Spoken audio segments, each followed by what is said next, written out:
Hey everyone, it's Justine and welcome. Today in Juliana's presentation, she's going to be showing us how to add color to our embossing folders to create a beautiful vintage looking holiday card. Before she gets started, just a quick word from our sponsor. If you like pop-up cards, then we definitely invite you to check out our website, KarenBurniston.com.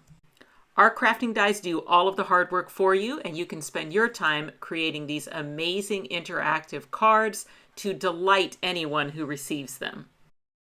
We have YouTube video instructions to help you through the assembly of both our pop-up dies and all of our decorator dies. With over 65 different pop-up dies to choose from, there is definitely something for everyone, so we invite you to check it out, KarenBurniston.com. Hello there, I'm Juliana Michaels and welcome to the Stress-Free Card Making Summit, where we're sharing loads of ideas for how to take the stress out of your holiday card making. In my presentation, I'm going to be sharing some great tips and tricks for creating Christmas cards using embossing folders, dies, and stamps. This includes 2 different options for how to use the embossing folder and 3 options on how to use these backgrounds on your card. I'll also be sharing how to use these supplies to create both a complex card design with loads of dimension as well as a less involved design that is more clean and simple. Now let's get on to the making. So the 5 supplies that you're going to need to work on this project is a die cutting machine, an embossing folder with some sort of a Christmas theme pattern, a stamp set that you can use for sentiments, a poinsettia die set, and then distress oxide ink. And the colors I'm going to be working with are scorched timber and peeled paint. The basic supplies you're going to need are some adhesive. I'll be working with this 1mm foam adhesive and a liquid adhesive. You'll need some white cardstock. You also need cardstock in a variety of red and green shades, as well as some gold cardstock. You'll need a blending brush, or you could also use a makeup sponge, a stamping block, a paintbrush, and a pair of scissors, and then some sort of craft mat, of course, to protect your work surface. If you're interested in the supplies I'm using for this class, you can find links to them in the supply list for my class. I'm going to be working with Distress Oxide ink for this technique, but you could also use any sort of pigment or dye ink as well. And what you're going to do is take your embossing folder. This particular embossing folder is a 3D embossing folder. And you're going to take your ink pad and rub it over the surface of your embossing folder. So you're covering the entire surface with ink. And I'm just rubbing it. I'm not pushing or pressing hard. I'm just rubbing it over the entire surface until I can see that it looks like everything has got a nice coverage of ink. And then you're going to take the white cardstock, place it on the opposite side in the embossing folder, close the embossing folder, and then you're going to place this into your die cutting machine. I'm working with a Sizzix fold-away, but any die cutting machine will work, and you just want to set it up with the correct sandwich plate for your particular die cutting machine to work with a 3D embossing folder. These are a little bit thicker, and I find that if you place them at a slight angle and put the open side towards the center, they seem to go through a little bit easier. And then you're just going to turn the handle and crank it through.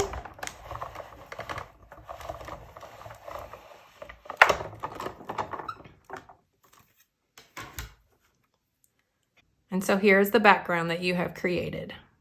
Now the other option that you can do with this, so now we're going to clean off the embossing folder. And to do that, I'm just using a little water bottle filled with water, and I'm just going to clean off this ink. You can use a paper towel or a baby wipe. I like to kind of use a combination of paper towel and then a lint-free rag.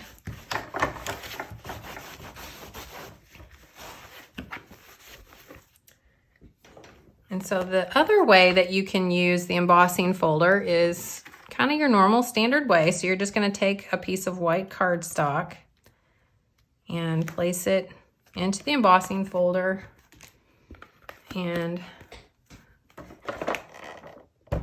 Again, place it into your die cutting machine just at a slight angle, just to help it get through a little easier with the open part towards the center. And then just roll it through.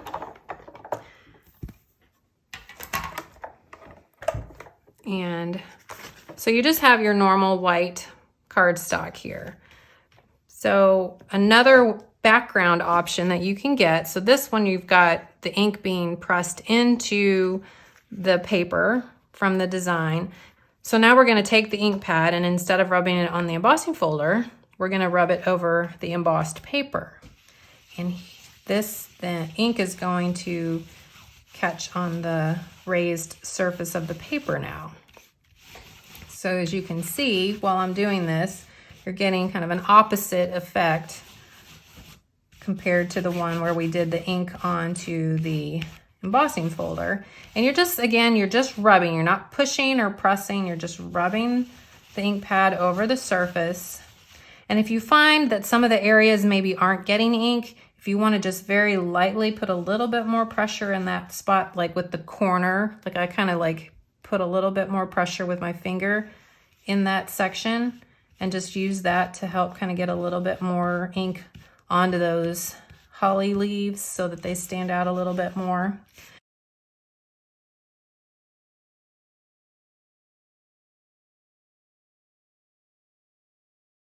So with the 3D embossing folders, because those have like multiple depth layers on them, the pattern isn't all at the same level. So that's why some areas are gonna pick up the ink more and others aren't. So like this little section here has less ink on it because it's below the berries that you see here that are darker green. So this technique will also work with regular embossing folders as well. So feel free to try any embossing folder that you have with this technique to create these two backgrounds. So now I'm going to do some die cutting with this poinsettia die by Elizabeth Craft Designs, and you feel free to use any poinsettia die or any other die that you may have on hand. And I've got some different shades of red and green cardstock here that I'm going to use to cut out the various layers. And with this particular die, what I like is that you can easily cut as many layers of this flower as you want. And so when you're doing, if you're going to do this to mass produce this flower, you could easily get away with just cutting out 3 of the layers, or you could cut out and do all 5 layers. It's really up to you. And then you could also cut the flower from each layer from a different color of cardstock, so you could alternate and have like a dark and a light layer, just to give you some options there. So I've got the dies positioned onto the cardstock, and I'm just going to put the top cutting plate on there and run this through. And that cracking noise, if you're new to die cutting, is very normal. They're not breaking anything or just causing damage to anything if you hear that noise. And then you'll just pop out those die cuts from the paper there. And if they happen to be stuck in the die, you can use like a craft pick or a toothpick or anything and just kind of poke that through to get that paper to release.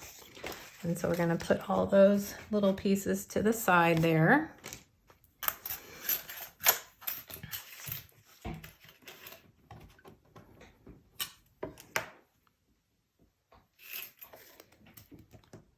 And now we're going to cut the holly leaf pieces. And to do that, I'm going to cut 2 of these green ones. So what I'm going to do, I'm just going to trim the paper down here so we can run this through twice. So we're going to put that one there, and actually I'm going to cut this detailed one out of the darker green. And we'll cut this is like a solid leaf, and we'll cut that out of this lighter green color. And this way I can cut two at the same time. So I'll put our plate back on.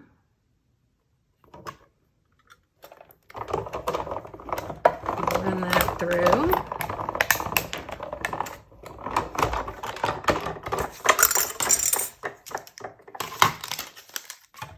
And again, just use your little craft pick or whatever you have to pop these out of the die. And then if you've got these little pieces still stuck in there, you can just use your tool to poke those out into the trash can. And so then once you have that cleared out, you're going to repeat that process and cut each one a second time. So again, you can just take, your scissors and trim off a piece. And I'm mostly doing that so that I can fit two of these onto the cutting plate at the same time.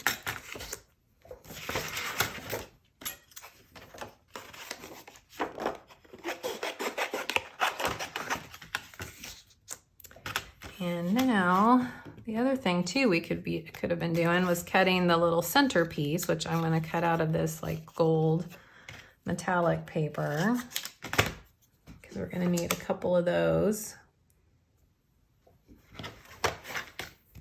All right, so now we're going to run that through.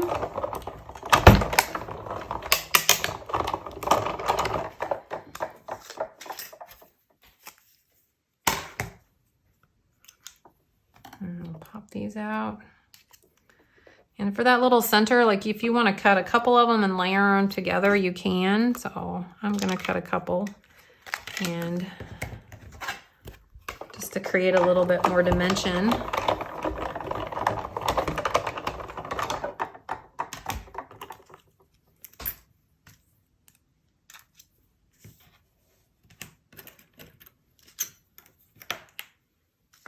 All right. Now we're finished with the die cutting, so we can pop these all loose.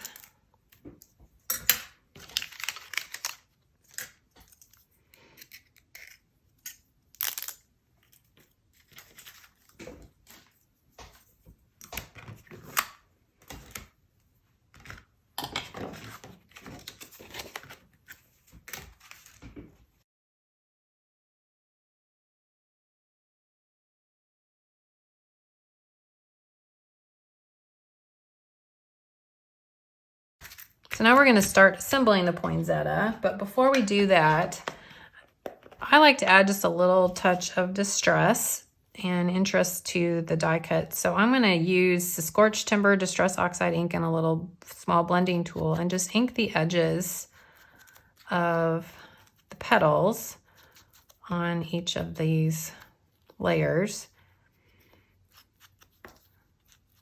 And I kind of like to do like all one side at a time when I do this. And you can see there where it got maybe a little bit into the center, and I don't really care about that. I'm not going for this to be like perfect inking. It's just meant to give it a little bit of distress and interest. But this is also a step that you could totally skip if you're trying to save time and want to do more of a mass production type thing and are just trying to get some cards made quicker and faster. So just one of those things you can do or not do. It's really up to you and what kind of look you like as well, because you can see that just adds a little bit of interest. Another option, if you don't want to do brown, is if you cut it from a lighter red cardstock, you could use like a darker red ink on the edges. That would give you another option as well. And then we're going to do the same thing with the holly leaves here. I ink the edges of all of those.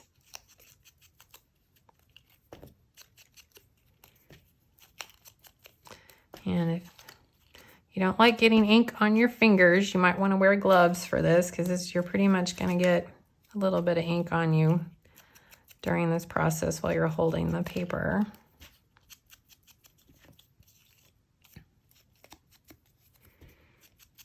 But as I said earlier, this is also something you could skip. And like with the green here, you could do a darker green instead of the brown if you like. So on these, it doesn't really show up too much, so you could just add a little bit onto these if you want. This darker green with this dark brown. It adds a little bit there.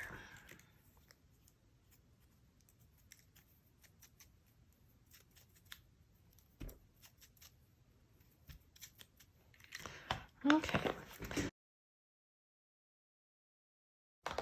Now that we have all of our pieces inked and cut up, here's where the paintbrush comes in, and we're just going to be using the handle part of the brush. And the reason we're going to be doing this is I wanted to add a little bit of dimension to the flowers so that when you layer these, they're not just so flat down on the paper. So what you can do is take a paintbrush and just roll the paper over the paintbrush and curl the petals. You can also use your fingers to do this if you want. Just this might be a little more comfortable for some people to use a brush. You just want something that's kind of, thinner. Pencil would work. It's just a little bit thicker, so you won't get quite as tight of a curve to the petals. But as you can see, that just starts adding some dimension to the flower. And then once you glue that together, it really makes it just a little more interesting and adds a little touch of dimension. But if you are really wanting your cards to just be flat so that it's easier for mailing, you could skip this part. You can also do this part on the leaves if you like.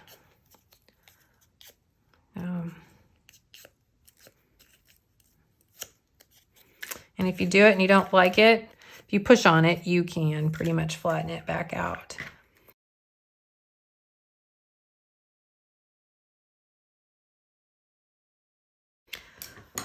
All right, so now we're going to take some liquid adhesive and just adhere these layers together. You can use any kind of adhesive that you like. And this is also where you can then use the tip of the paintbrush to kind of help push that down to get things glued together. Push that down, kind of get it centered and push down. And as you can see, like at that point, like the flower looks pretty good just, with those 3 layers. So you could certainly skip these last 2 layers if you're, again, just wanting to save time and make it a little bit faster.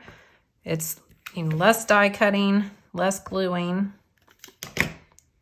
and you still would end up with a flower that has a really nice look to it with some dimension and interest. And then as far as these little pieces, you can use your paintbrush and just kind of cup them around the end of it,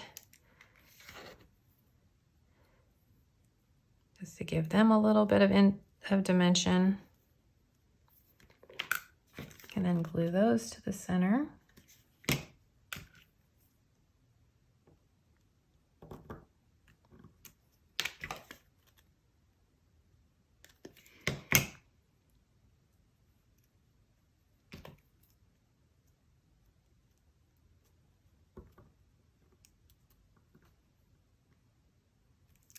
And so there is a look at the finished flower. So now before we continue, we're gonna grab our backgrounds that we created, and you're gonna have 2 pieces of cardstock that are just plain white, and then we have the backgrounds that we created. And I like to trim my backgrounds down.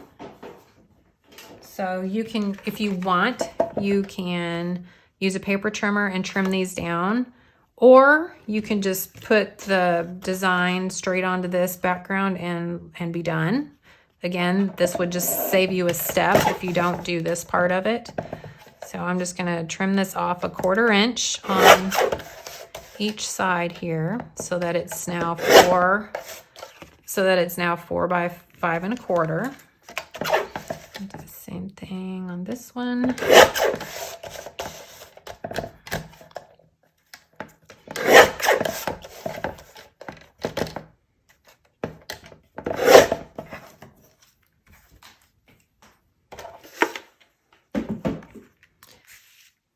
So now the next step is to take that scorched timber distress ink or any kind of brown ink, and you're going to use your blending tool and just ink the edges of these papers to add a little bit of distress.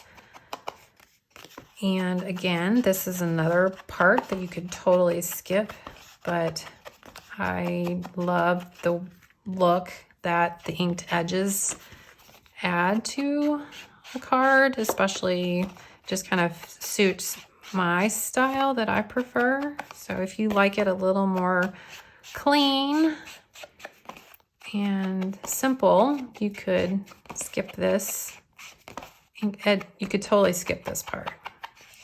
So I'm going to show you here, as you can see, that's what it looks like with it inked, and this is what it looks like without it inked. So you can kind of make that decision of whether you want to ink the edges or not. And then when it comes to assembling the poinsettia, you've got your 2 sets of leaves. And at this point, I'm gonna use a pair of scissors just to trim off some of this excess stem. And again, depending on what kind of die set you're using, you may or may not need or want to do that. And then I'm just gonna glue these layers together and just kind of offset them there a little bit. And the reason being is I want to have enough of this showing, but I don't want too much sticking out, you know, so that it fits on my card. So that's why I kind of trimmed off some of that excess stem so that there's not quite so much sticking out there. So we can put that there. And then we can repeat that same thing on this bottom layer. Trim off that stem.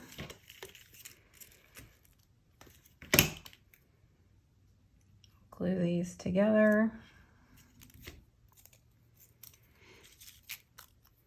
And then, as you can see, like if you don't want those curled under because maybe it's making it too bulky, or maybe you want to glue this flat down, you could certainly put adhesive on the back of these and adhere them flat down onto the card if you like. And there is kind of a look at the finished floral cluster that we're going to create. And if that's, if there's too many leaves for you, you could use your scissors. You could go in here and trim these off and save those for another card. And then just adhere these pieces together. Like I said, I'm just kind of overlapping these a little bit just to make sure that the piece fits on my card front. And then I'll just finish adhering all these together.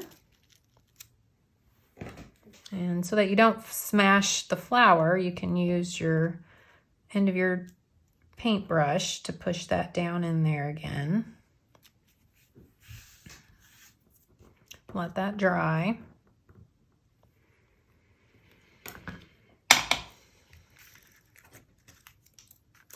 And now we're going to stamp the sentiment to add onto the front of the card here. So for the sentiment, I'm working with this Tiny Text Christmas stamp set by Tim Holtz, but you could use any stamp set you have. You could print out a sentiment on your computer. Really, it's up to you. And we're just gonna position that onto a stamping block. And then I'm taking just a scrap of white cardstock and I'm gonna stamp the sentiment with the Distress Oxide ink. And I find sometimes if you kind of rub over with the oxide ink anyway, and then tap, it really gets a nice coverage on there and gives you a nice crisp stamped image, especially if you're working with rubber stamps. There we are.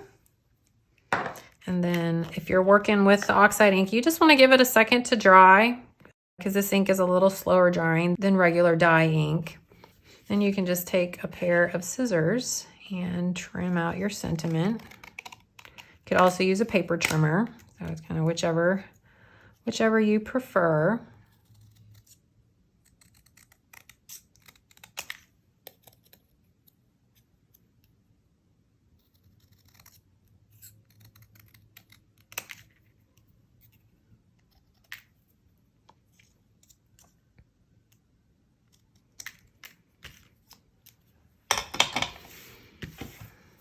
And then we're going to ink the edges of that piece.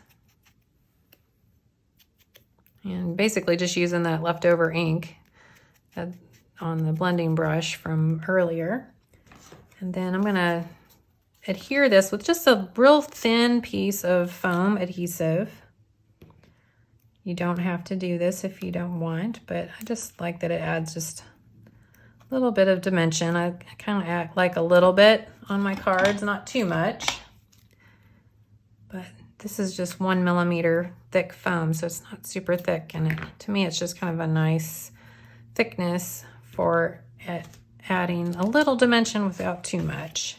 So now we're going to adhere the background to the card panel there.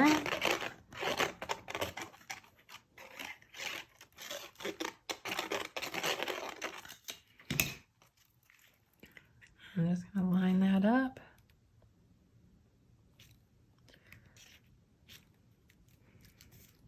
Put a little pressure to get it stick.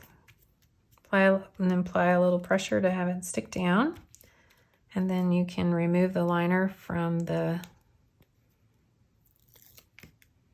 sentiment and adhere that onto your card. And there you have it. Now I'm going to show you a few options that you can use to help save time or just to give you some alternatives when you're creating your cards. So this is the background that we rubbed the ink pad over the paper that was already embossed, and this is the background that we created rubbing the ink pad onto the embossing folder. So here's another example with the ink over the embossed paper, but for this flower I only used 3 layers instead of all 5, and I actually alternated a lighter color and then a darker color cardstock. So that just gives you a little different look, and I only used 1 piece there in the center. Here's another one with 3 layers using just 1 color of cardstock, and the background here is the one where we applied the ink to the embossing folder before we embossed the paper. Another option you could do with those backgrounds is cut them in half and just tear along the edge here a little bit and adhere just a half panel onto your card to create a different look. And then also another option is just wanted to show you with the different color. So this is that scorched timber that I used to ink the flowers petals with, and I just used it with the same techniques for the background. So this is the one with the ink applied to the embossing folder, and this is the one with the ink applied to the embossed paper. And this is just 2 different colors of cardstock layered, and like pretty much all the layers of the flower to just add more dimension to it. And then this is another simple version with just 1 single color. So as you can see, there's lots of options on using these techniques to create your card, from a little more involved with more steps to taking it down to a little simpler process with less layers and still getting a very beautiful custom handmade Christmas card for your friends and family. Thanks so much for watching. I can't wait to see what you are inspired to create. Make sure to share it in the Facebook group or on social media, and remember to tag me so I don't miss it. Until next time, stay crafty, my friend.